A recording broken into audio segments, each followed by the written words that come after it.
মাদকদ্রব্য গাঁজা কুড়াচ্ছেন শত শত জনগণ। এমন ঘটনাটি ঘটেছে নাটোরের নলডাঙ্গায়। শনিবার সকাল থেকে দুপুর পর্যন্ত উপজেলার মাধনগরে এমন দৃশ্য দেখা যায়। বিষয়টি এখন টক অব দ্য কান্ট্রি, বিষয়টি এখন টক অব দ্য টাউন।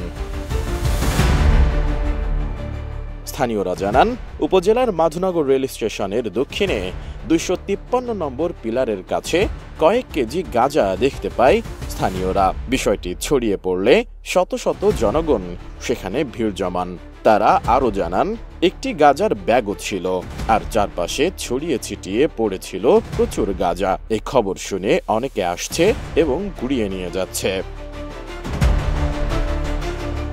এ বিষয়ে মাধনগর রেল স্টেশনে কর্মরত স্টেশন ম্যানেজার মোহাম্মদ ইমদাদুল হক মিলন ঘটনাটির সত্যতা নিশ্চিত করে বলেন, রেল স্টেশনের দক্ষিণে মাছের আড়তের কাছে প্রচুর লোক দেখা যায়।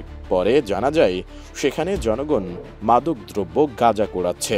বিষয়টি নিয়ে প্রশাসন তদন্ত করছে। থেকে গাঁজার ব্যাগ পড়ে গেছে, 2-3 কেজি জনগণ কুড়িয়ে নিচ্ছে। অনেকগুলা লোকজন ওখানে ঝাঁক লেগে আছে। হঠাৎ দেখি ওইখানে গাঁজা কুড়াচ্ছে সবাই।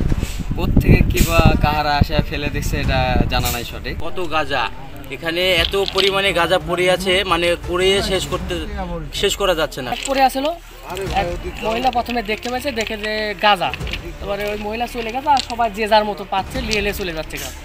প্রায় 10-15 কেজির মতো গাঁজা ছিল এখানে। আমি ডিউটিতে আসার প্রায় 1 ঘন্টা পরে আমি দেখলাম কিছু লোক ওখানে লাইনের পাশে আর কি, কিছু লোক এখানে জড়বদ্ধ হয়ে আর কি যেন ঘুরতেছে আর কি। পরে আমি শুনলাম ওখানে কি হয়েছে, পরে কিছু লোক বলতে ওখানে নাকি গাঁজা পাওয়া যাচ্ছে, ওখানে পড়েছিল, তাই ওগুলো ঘুরতেছে।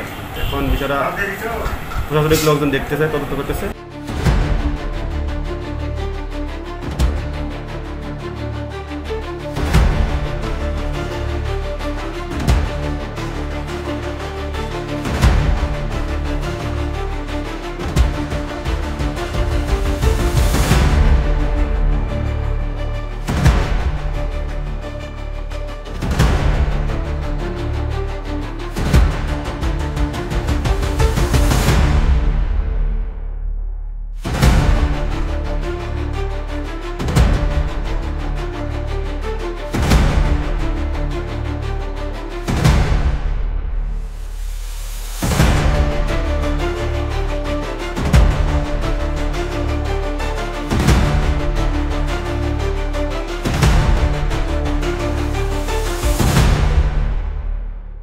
SI Raj, ATN News।